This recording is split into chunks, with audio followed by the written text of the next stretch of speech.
queridas hermanas y queridos hermanos, ya estamos nuevamente en otro domingo más de Filosofía Rosacruz en preguntas y respuestas. Hoy tenemos para ver 3 preguntas muy interesantes.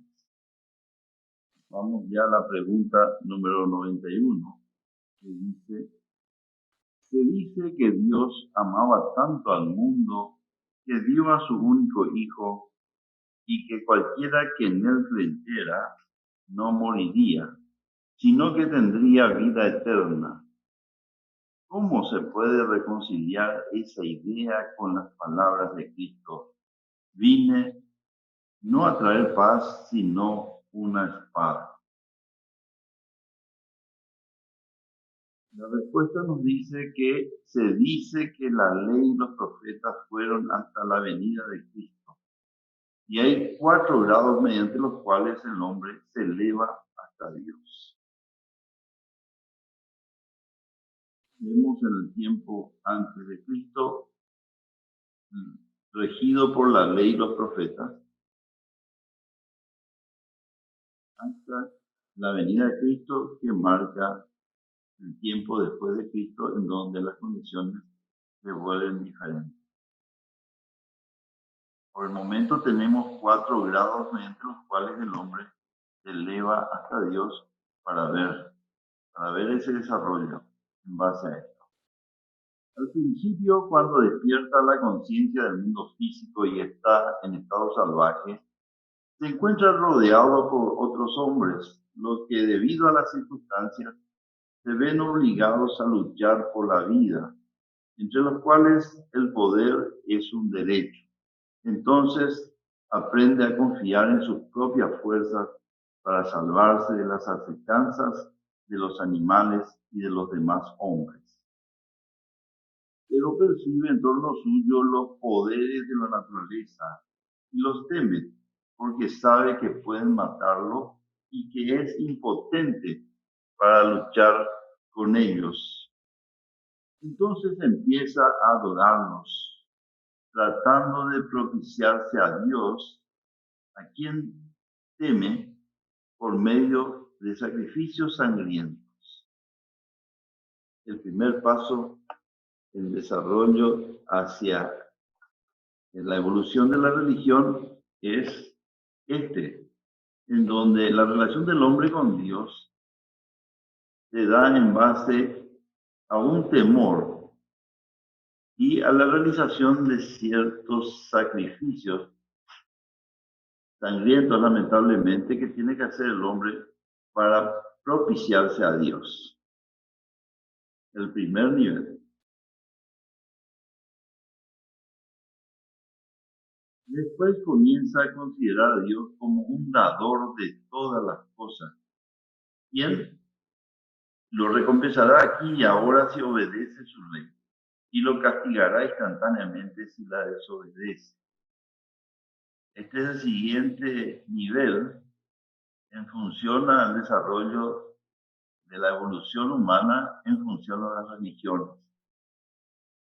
Veamos que hasta hoy día tenemos resabios de aquel tiempo, porque conservamos todavía, a pesar de la religión del amor que nos acercó el Cristo, tenemos todavía un cierto temor a Dios instalado en nuestros subconscientes.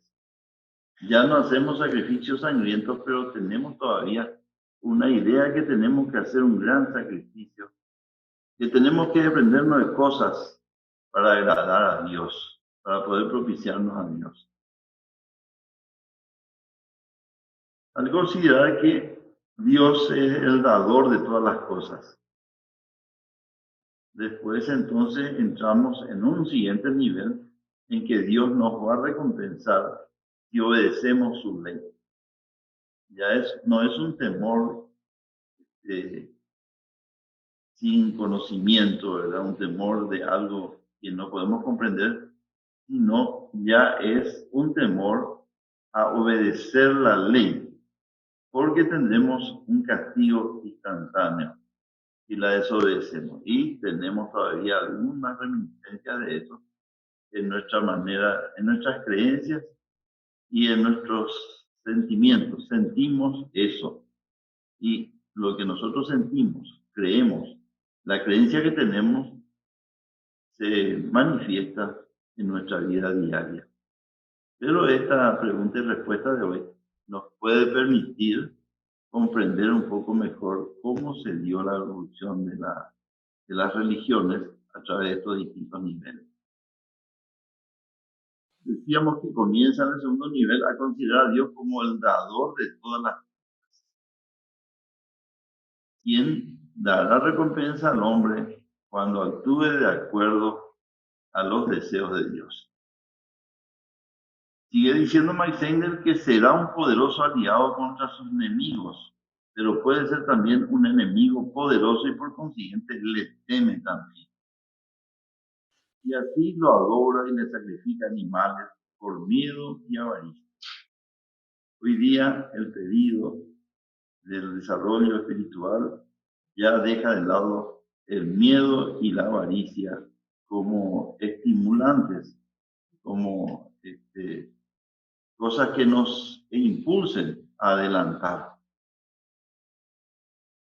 Más tarde llega al estado en que se le enseña a adorar a un Dios de amor y a sacrificarse por el mismo diariamente, toda su vida, pues se le recompensará en un estado futuro en el que debe tener fe y cuyo estado no se lo describen claramente.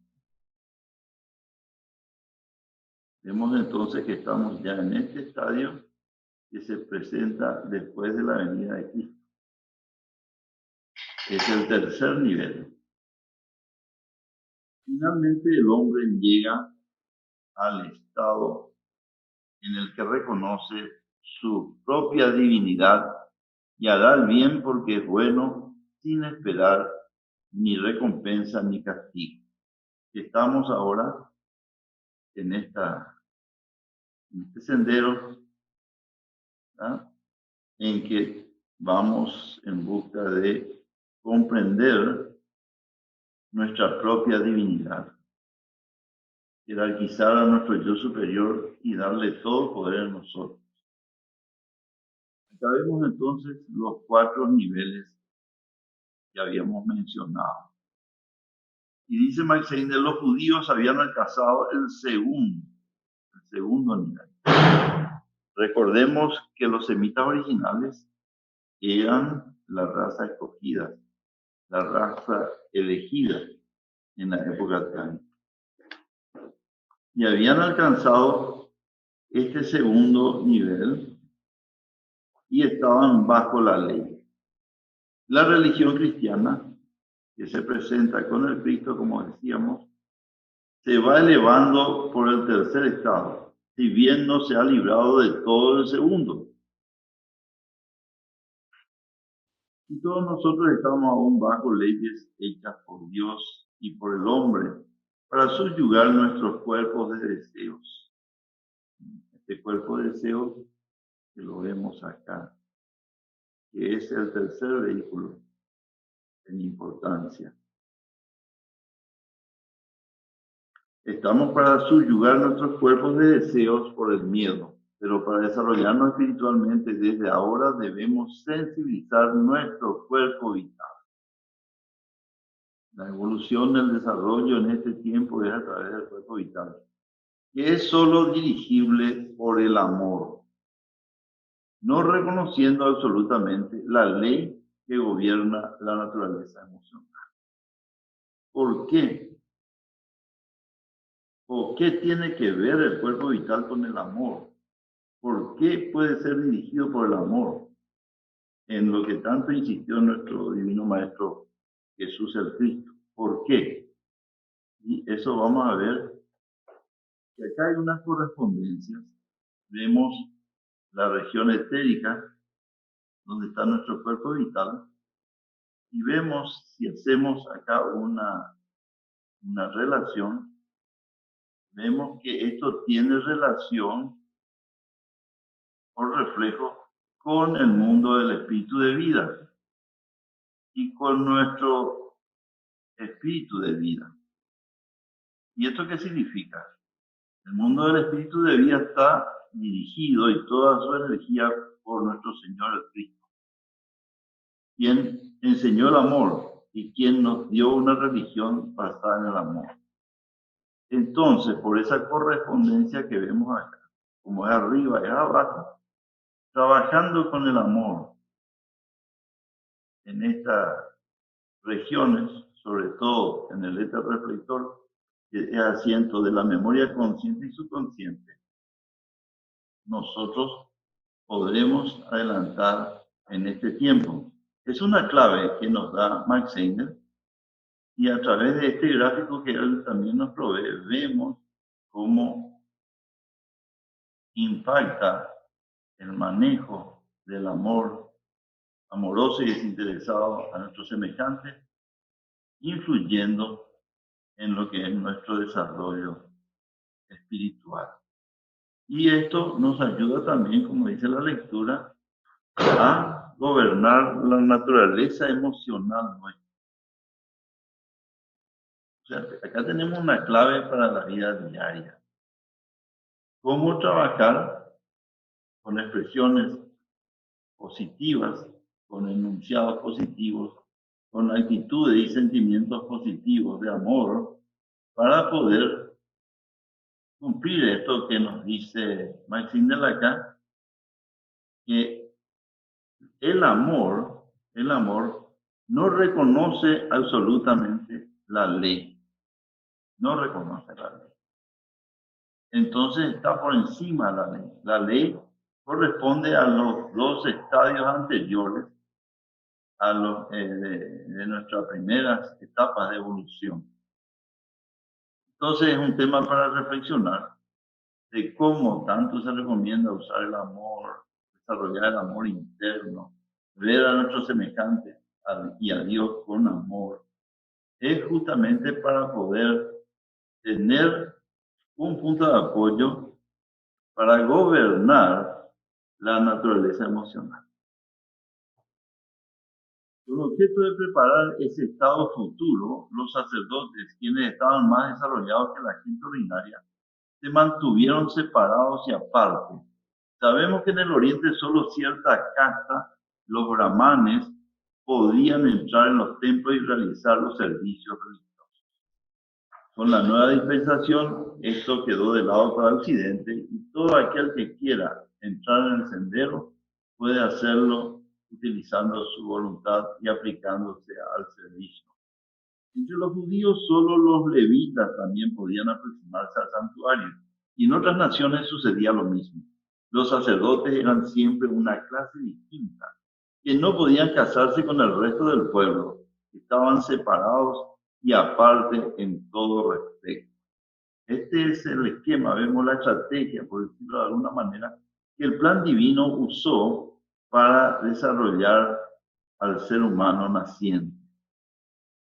Eso era debido a que los guías de la humanidad podían usar solamente la excitación cuando existiera cierta lasitud entre el cuerpo vital y el mente. Así que eligieron a esos sacerdotes y los agrupaban en los templos, regulando toda su vida, su sexualidad, etcétera, en toda su extensión. Pero cuando Cristo se liberó del cuerpo de Jesús y difundió su ser por todo el mundo, el velo se rompió, simbolizando el hecho de que la necesidad de condiciones especiales había cesado de existir. Y se inauguró esta nueva etapa, esta nueva época, en donde somos libres de abrazar el sendero espiritual, el sendero del Cristo para el Occidente, para adelantar espiritualmente y volvernos útiles al plan evolutivo. Vemos acá que el Cristo generalmente, que lo tenemos acá en esta parte, generalmente él funciona en forma natural.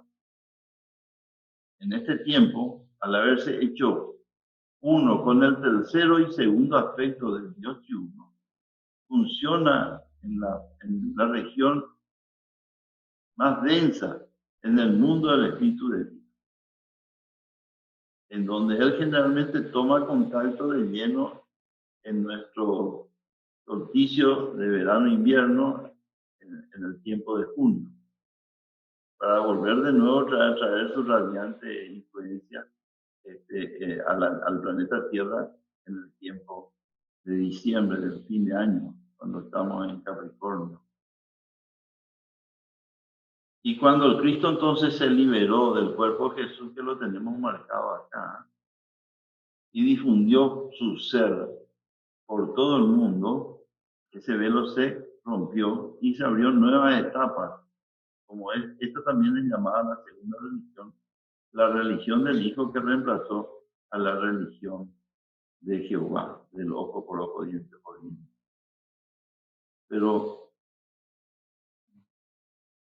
acá vemos una alusión a la rotura del velo del templo, en el momento en que expiraba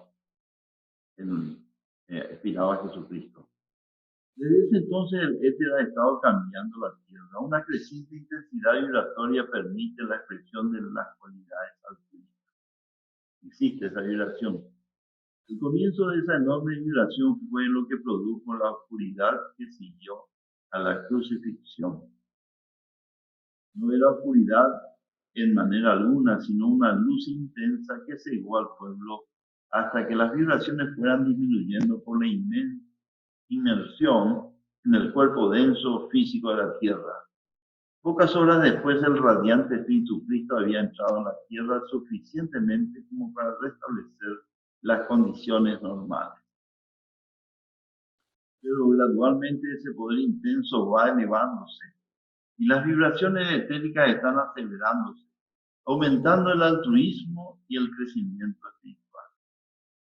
Así que las condiciones actuales son tales que no hay necesidad alguna de una clase especial privilegiada, pero todos y cada uno deben aspirar a entrar en el sendero de la iniciación. Sin embargo, las antiguas condiciones mueren con dificultad.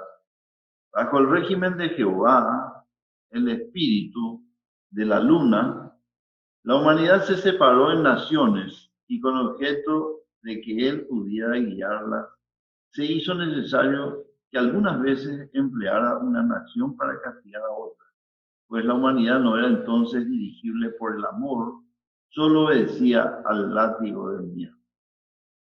Antes de que la gran fraternidad universal de amor pueda formarse, será necesario deshacer esas naciones, pues si tenemos varios montones de ladrillos y queremos construir un gran edificio, es necesario primero que separemos esos montones en ladrillos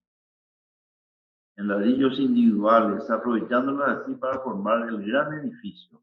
Por lo tanto, Cristo dijo, yo no vengo a traer la paz, sino una espada. Debemos sobrepasar el patriotismo y aprender a decir con esa gran alma, Thomas Paine, el mundo es mi patria y hacer el bien mi religión. Hasta ese entonces habrá guerras y cuantas más mejor, porque entonces veremos más pronto su horror, lo que nos obligará a hacer la paz.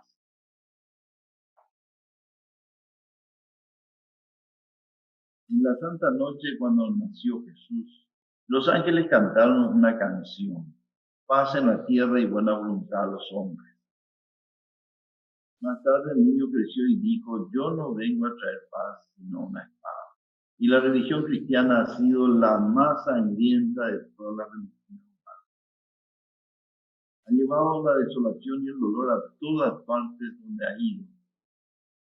Pero aparte de todo eso, llegará un tiempo en el que la canción de los ángeles se convertirá en una realidad y entonces se vivirán las palabras de Cristo sobre el amor a todos. Cuando la espada haya hecho su obra, se transformará en un arado y entonces ya no habrá más guerras porque tampoco habrá más naciones. Y acá termina esta pregunta con la respuesta que nos da Mike Zehner, muy esclarecedora, para poder tener una idea de cómo evolucionan las religiones y de qué estadio de conciencia, a qué estadio de conciencia estamos llegando. Y este es el momento del desafío en que se está dando unas oportunidades a nivel planetario de hacer cambios, cambios individuales cada uno de nosotros y adaptarnos a esas condiciones que Max Sennett ya hace más de 100 años nos comentaba. Seguimos con la siguiente pregunta.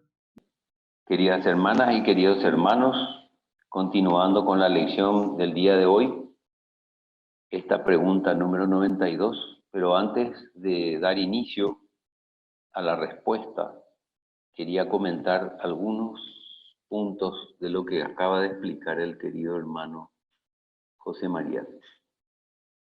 Es muy importante estas preguntas y saber todo este proceso que hemos pasado como humanidad, como seres humanos en evolución, desde el estado salvaje hasta el estado de conciencia y omnisciencia tal vez, y toda esa metamorfosis, cómo hemos concebido al Ser Supremo.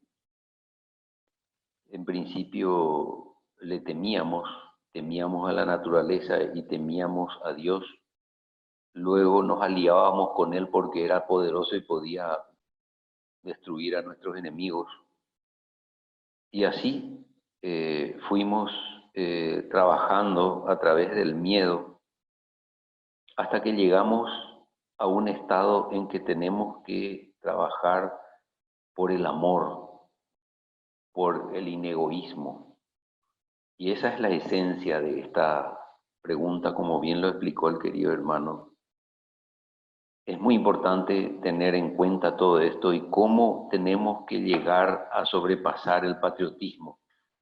Esta es una lección muy importante y hay que aclarar porque no estamos en contra de las naciones, no estamos en contra de nuestras patrias, pero sí lo que abogamos en colaboración, apoyando a lo que Max Heindel nos enseñó, es que tenemos que ir de a poco liberándonos de ese espíritu patriota que piensa sola y exclusivamente en una sola nación y considerar de que somos ciudadanos del universo, como dijo el hermano Thomas Paine. Mi patria, ¿verdad?, es el mundo y hacer el bien mi religión. Entonces, tenemos que ir liberándonos de esas influencias que nos esclavizan al pasado. Entonces, ahora vamos a entrar directamente a la pregunta número 92. Dice así, ¿qué significa salvación y condenación eterna? Estas son preguntas muy importantes y muy profundas. La respuesta dice, las religiones ortodoxas afirman que los que han obrado bien en esta vida se salvan, es decir, que irán a un cielo nada definidamente descrito, y que los que no obtengan esa salvación se irán a un infierno, también poco conocido, salvo que es un lugar de tormentos. Acá por eso tenemos en el gráfico el ciclo de la vida, tal como la describe el rosacrucismo. Y la parte inferior, esta que vemos aquí, es la que viene desde el nacimiento en los periodos septenarios hasta lo que llamamos muerte, y luego viene la etapa de grabación de toda la información en el cuerpo de deseos y entramos al purgatorio, la región central, luego el primer cielo, y esto lo realizamos el segundo cielo, tercer cielo, hasta que después volvemos otra vez por la necesidad de desarrollo. Los buenos y los malos se quedarán en sus respectivos lugares una vez que hayan sido juzgados, dice la religión ortodoxa. No hay redención alguna para las almas perdidas y ningún peligro de caer para los salvados. Tal interpretación es completamente errónea si se toma como autoridad el diccionario griego, porque es evidente que todo el significado depende de la palabra everlasting, eterno. Esa palabra es aionian, y el diccionario dice que significa una edad, un periodo indefinido, una vida, etc.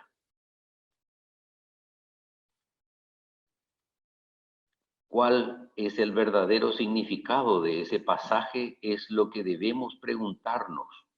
Y con objeto de encontrarlo es necesario que tengamos una visión amplia de la vida. Al principiar la manifestación, Dios, la gran llama, diferencia dentro de sí mismo. No de sí mismo, o sea, no fuera de él, sino dentro de sí mismo, un gran número de llamas germinales o chispas, porque es un hecho que en él vivimos, nos movemos y tenemos nuestro ser. Nada puede existir fuera de Dios. Esto es muy importante, esta definición que nos da Max Heindel. Al comenzar la manifestación en la creación, ¿verdad? La gran llama que llamamos Dios diferencia dentro de sí mismo, o sea que somos partículas de ese Dios. No somos partículas separadas, estamos dentro, en el más amplio concepto de lo que nos está explicando en este párrafo, es que estamos dentro de él, y él dentro de él diferencia esas chispas o llamas germinales. Por eso replica y resaltado el texto, en él, eso confirma el hecho de que en él vivimos, nos movemos y tenemos nuestro ser. Luego aclara Max Heindel, nada puede existir fuera de Dios.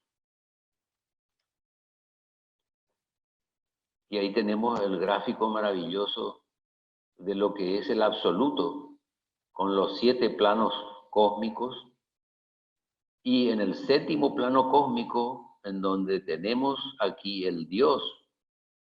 Así que Dios dentro de sí mismo diferencia esas innumerables almas. Cada una de ellas es potencialmente divina. Cada una de ellas contiene todos los poderes, así como la semilla encierra la planta. Pero así como la simiente debe ser sembrada para que produzca la planta, es también necesario que esas chispas divinas se sumerjan en vehículos materiales para que aprendan lecciones que solo pueden dominarse en una vida separada como la que existe en el mundo.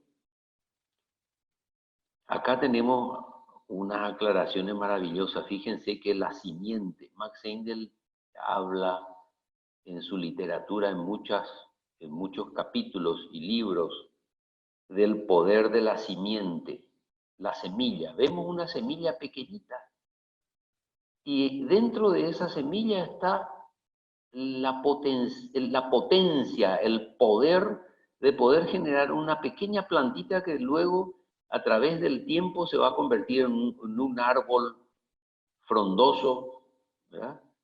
Poderoso, enorme, pero tiene que tomar contacto con la tierra. Nosotros podemos guardar esa semilla por mucho tiempo y el día que decidimos plantamos y va a germinar, pero es pequeña. Es alguien que no conoce el proceso biológico, va a decir que es imposible que de una cosa tan pequeña pueda salir algo tan grande. Entonces, esta primera frase que dice, cada una de ellas, de estas chispas, de estas llamas individuales, es potencialmente divina. Cada una de ellas contiene todos los poderes que contiene nuestro Padre Celestial. Entonces, esto ya nos da un vislumbre de lo que nosotros en el día a día tenemos que ir trabajando dentro de nosotros mismos, ¿verdad? Haciendo nuestra esa idea de que nosotros como hijos legítimos de ese Padre Dios, ¿verdad? Tenemos las potencialidades de Él y que podemos pedirle lo que necesitamos. no es un pecado. Las jerarquías superiores no quieren que nosotros vivamos con limitaciones, con debilidades, con errores, y que tenemos las mismas potencialidades que nuestro Padre. El Cristo dijo, vosotros haréis cosas iguales que las que yo hago, y mayores aún. Nos prometió y nos dijo, y nosotros aún no creemos. No confiamos en sus palabras. Según los relatos y en la Biblia mismo, cuando Jesús le hablaba a sus discípulos, muchos de ellos al comienzo, cuando recibían una nueva enseñanza, no creían. Y Jesús se daba cuenta que ellos no les creían. Entonces él decía, pero ustedes no me creen. Claro que sí que te creemos, pero él sabía y veía la intención de los discípulos. Que cuando él les daba una nueva enseñanza, él les decía que ustedes harán cosas iguales que yo y mayores aún.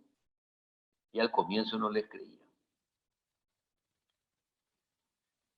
El mundo debe ser considerado como una escuela de entrenamiento para los espíritus evolucionantes. Cada uno de nosotros somos chispas divinas dentro de Dios, pero venimos individualizados dentro de Él y ocupando cuerpos, como dice el párrafo anterior, ocupando cuerpos, vehículos de creciente perfección y nos dan la posibilidad de aprender a cuidarlos, a mantenerlos, ¿verdad?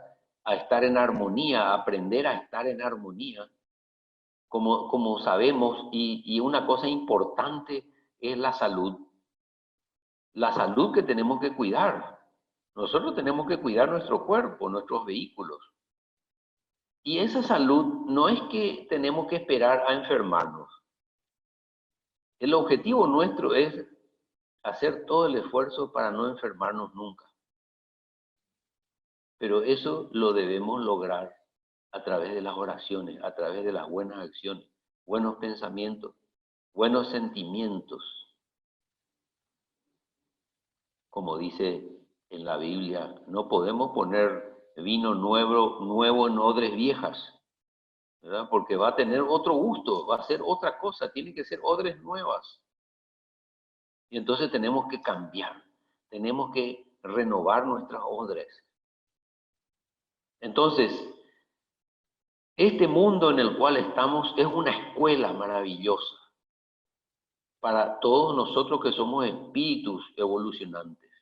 En este gráfico maravilloso vemos aquí, fíjense, la oleada nuestra desde el periodo de Saturno. Fíjense, la oleada de vida humana, nosotros. Y acá comienza ya, al comenzar el periodo solar, ya comienzan algunos rezagados, mientras que la oleada que sigue en la vanguardia en ese momento sigue avanzando, ¿verdad? Hasta llegar acá. Pero en el camino comienzan a aparecer rezagados en cada uno de los periodos. Y no solamente en el reino humano, sino en el animal, el vegetal, el mineral. Entonces, es una escuela. ¿Qué pasa en el colegio, en la escuela, cuando rendimos, nos aplazamos? Tenemos que buscar una nueva fecha. Los profesores, profesoras tienen que darnos una nueva fecha, una nueva oportunidad hasta que pasemos. Y si no pasamos, tenemos que repetir. Algunos de ellos, dice, entraron primero y se aplicaron diligentemente a la tarea que estaba ante ellos, que es lo que habíamos visto recién. Esta línea, que es la línea que sigue la oleada de vida de los avanzados, que nunca se rezagaron. Esos son los alumnos, los primeros alumnos, ¿verdad? Que comienzan las clases y están presentes, se sientan en primera fila, escuchan todo lo que dice el profesor, la profesora, y se aplican diligentemente a la tarea que estaba ante ellos, y por consiguiente progresaron rápidamente, pero hicieron sus tareas, hicieron el esfuerzo, se aplicaron, asistieron a las clases, hicieron los trabajos prácticos, presentaron en tiempo y forma, se esforzaron. porque sabemos la máxima que dice que nada de verdadero valor se consigue sin esfuerzo. Aquel que piensa que va a llegar a los reinos celestiales sin hacer ningún esfuerzo, sin estudiar, sin nada, no va a lograr nada. Es quimérico. Dice a continuación, otros comenzaron más tarde y están rezagados, que son justamente acá, en nuestra evolución humana. Fíjense, esta primera que comienza acá en el periodo solar, luego comenzaron a aparecer rezagados, nuevos rezagados en el periodo lunar y nuevos rezagados en el periodo terrestre. O sea que hay varias huestes que conviven, que convivimos entre sí y que estamos con los adelantados y los que no están, los que se rezagaron en primer término, en segundo, en tercer término, ¿verdad? Ocupan, dice, por lo tanto, un puesto a retaguardia en la raza. Perdón. Pero todos ellos alcanzarán últimamente la meta de la perfección. Todos vamos a alcanzar la meta de la perfección. Incluso los rezagados de los demás reinos hermanos, los animales, los vegetales, los minerales. O sea, no es que como era en la antigüedad, que habían ciertas castas, ¿verdad?, que se les enseñaba y ellos eran los que dirigían y tenían a su cargo la dirección de la humanidad en ese entonces. Acá, al aparecer, al venir el Cristo y rasgar el velo, como nos explicó el hermano secretario, ahí el Cristo abrió la oportunidad de la iniciación a cualquiera que la desee, a cualquiera que esté dispuesto a esforzarse para lograr ese estado excelso del espíritu. A consecuencia de lo antedicho, hay varias clases de estos espíritus.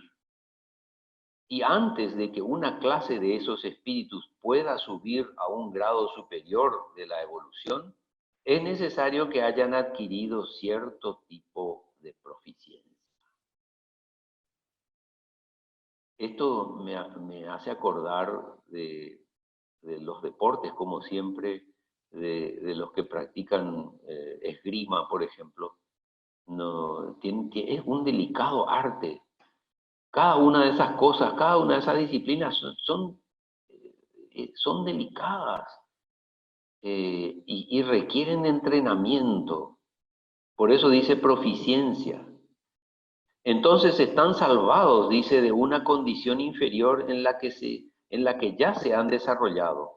Una vez que ese grado de eficiencia ha sido ya adquirido, entran en otra raza, en otra época. Acá en el gráfico tenemos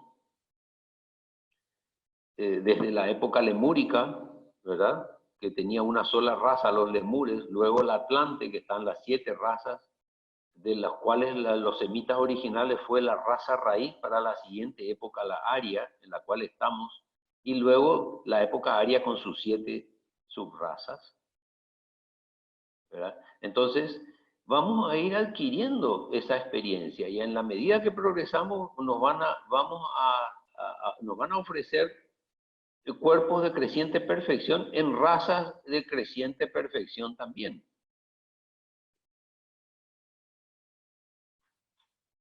Pero entre el gran número hay siempre rezagados y a esos se les condena a quedarse en la clase en que estaban hasta que hayan llegado al grado de crecimiento requerido para su ulterior adelanto. Todos, ¿verdad? También los que se rezagaron y van progresando, cuando tengan que renacer van a buscar algo mejor, igual o mejor de lo que tenían, dependiendo del nivel de desarrollo que han logrado individualmente. Este plan es semejante al método bajo el cual se asciende a los niños de la escuela al grado superior en los exámenes anuales, si han alcanzado cierto grado de conocimiento. Si no, se les condena a quedarse atrás, pero no para siempre, sino solamente hasta que otro examen anual pruebe que ya se han calificado para pasar adelante. Entonces, estas pruebas son determinantes para saber si un niño está pronto o preparado para pasar al grado siguiente. Lo que acabamos de decir no es estirar el significado de la palabra aionian. Se ha empleado en otros pasajes de la Biblia en tal forma que nos exime de toda argumentación. Por ejemplo, en la carta de San Pablo a Filemón, le devuelve al esclavo Onésimo con estas palabras: quizás era bueno que lo perdieras por algún tiempo para que volviera a ti para siempre. Una alegoría muy importante. La palabra para siempre, forever, es la misma palabra aionian que se tradujo eternamente, everlasting, en relación con la condenación y la salvación. Y se verá claramente que en este caso solo significa una vida, porque ni Pablo ni Filemón como tales iban a vivir siempre, o por siempre, ¿verdad? Muy bien, entonces tenemos, ahora acá concluimos esta segunda pregunta, que por cierto son muy interesantes. A continuación, nuestra querida hermana instructora nos va a dar la explicación de esta tercera pregunta muy importante. Vamos a desarrollar la pregunta 93, que es muy interesante, como dijera nuestro hermano presidente. ¿Cuáles son las enseñanzas rosacruces respecto a la Inmaculada Concepción? Bueno, la respuesta de Max Engel dice: la doctrina de la Inmaculada Concepción es quizás uno de los más sublimes misterios de la religión cristiana, y quizá también por esa razón ha sufrido más al materializársela como a los otros misterios. Ha sufrido a la vez la interpretación de sus ignorantes sostenedores y las burlas de los escépticos. Y a medida que la humanidad se vuelve más materialista, más científica, más desconfiada, cree menos en este tipo de explicaciones, y al no creer se separa de ellas. Entonces decimos: qué pena, qué cantidad de personas ateas existen. Realmente, si la explicación no satisface al cerebro, no puede tampoco satisfacer al corazón, que es lo que busca la filosofía Rosacruz, siempre desarrollar los dos caminos para que se encuentren. La idea popular, pero errónea, es que hace unos 2000 años un individuo llamado Jesús Cristo nació de una madre sin cooperación alguna por parte de un padre terrestre. Y este incidente se considera único en la historia del mundo. En realidad eso no es cierto. La Inmaculada Concepción ha tenido lugar muchas veces en la historia del mundo y será universal en el futuro. ¿Por qué dice Max Engel esto? Ha tenido lugar muchas veces en la historia del mundo, porque incluso cuando la humanidad todavía era manejada en la concepción, para la concepción por los ángeles, era una concepción inmaculada, era una concepción obviamente controlada de acuerdo al momento astrológico, etcétera, etcétera, pero no había pasión. Eso es lo que quieren significar. La historia del hombre está escrita anticipadamente en las estrellas. El hombre es el pequeño mundo y los astros, los mundos grandes, ¿verdad? Como dijo Hermes Trismegisto, como arriba es abajo. Hay un paralelismo, hay una similitud, una especie de reflejo. En el cielo se representa, como un drama todos los años, el ideal, el prototipo de la Inmaculada Concepción. El sol es el dador de luz del mundo y es también la luz del mundo, en las dos cosas. Este gráfico nos muestra que el Sol está muy cerca de la Tierra el 21-22 de diciembre, que para el hemisferio norte es considerado el solsticio de invierno. Cuando leemos este tipo de explicaciones, siempre tenemos que tener presente que Max Heindel está hablando para el hemisferio norte siempre. Bueno, entonces el Sol es el dador de luz y es también la luz. Así como los seres más avanzados, que son salvadores de la humanidad, aparecen cuando la oscuridad espiritual es mayor en la Tierra. Esto es un simbolismo, la oscuridad espiritual es cuando las cosas están más difíciles, cuando la situación de la humanidad está comprometida y complicada por su propia conducta, por sus descontroles, por sus envidias, por sus guerras, por sus maldades. Bueno, entonces ahí hablamos de que hay oscuridad espiritual. Y ahí en esa época, evidentemente, es cuando se necesita alguien que venga a solucionar. Entonces es cuando nacen los salvadores de la humanidad. La humanidad ha tenido más de un salvador de la humanidad. Nosotros los cristianos tenemos muy presente a Jesús, que se dio su cuerpo al Cristo, pero a lo largo de la historia, sobre todo en la historia del ocultismo, se conoce que hubo más salvadores de la humanidad que vinieron a corregir momentos difíciles. Así también el Sol nace de nuevo en el solsticio de invierno y comienza su jornada hacia el Ecuador en la noche más oscura de la noche, que para el hemisferio norte es entre el 24 y el 25 de diciembre. Para el hemisferio sur es la noche de San Juan, es en junio, ¿verdad? En ese tiempo, el signo zodiacal Virgo se levanta sobre el horizonte oriental en todas las latitudes boreales, o sea, las del norte, donde están las partes más pobladas de la Tierra. De manera, pues, que la luz del mundo es concebida inmaculada cada año por la Virgen Madre Celestial. Ese es un simbolismo.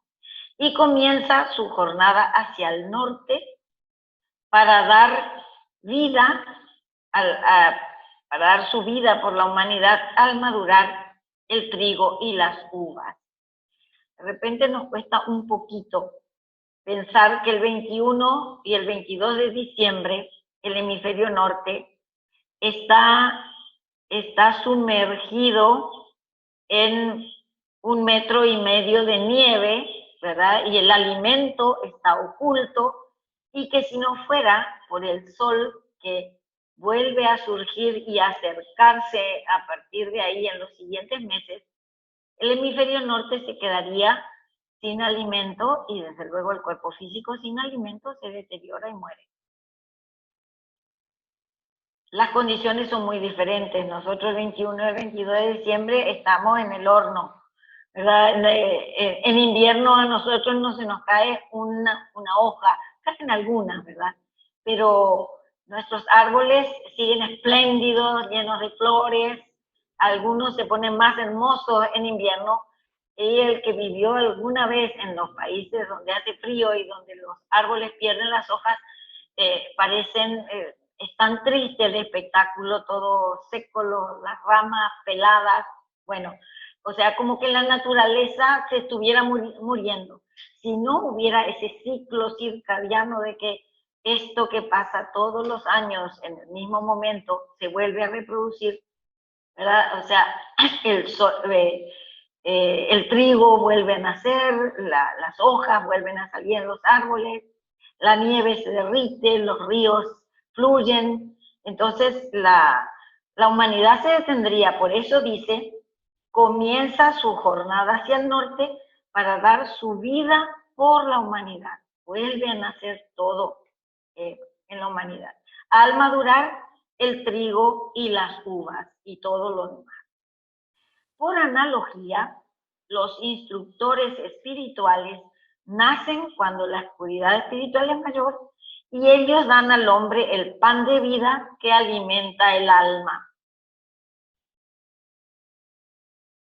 El pan de vida que alimenta el alma, porque el sol, al volver al hemisferio norte, hace que vuelvan a surgir las uvas, el pan, pero para alimentar el cuerpo físico.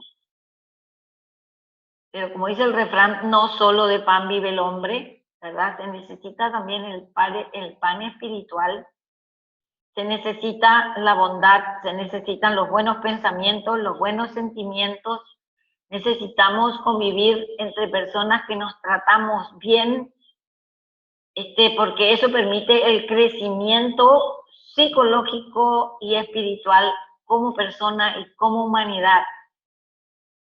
Aquel que creció siendo maltratado aprendió solamente a maltratar.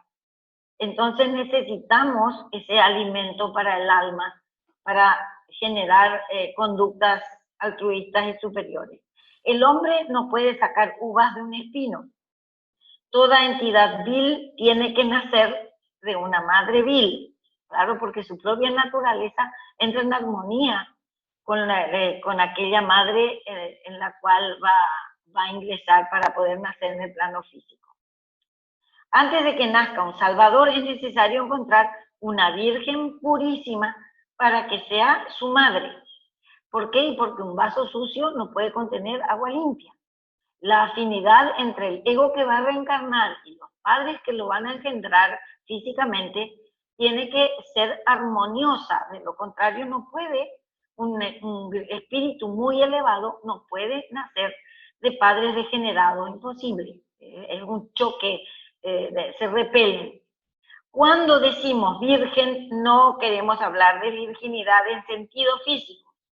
Y eso es lo que le costó tanto decir a nuestros antepasados, y lo disfrazaron y lo dieron vuelta y lo tergiversaron.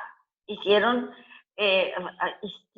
hacer creer a la humanidad, y la humanidad de su época lo creyó, que la Virgen María, sobre todo, era virgen físicamente, y no está hablando de ese tipo de virginidad.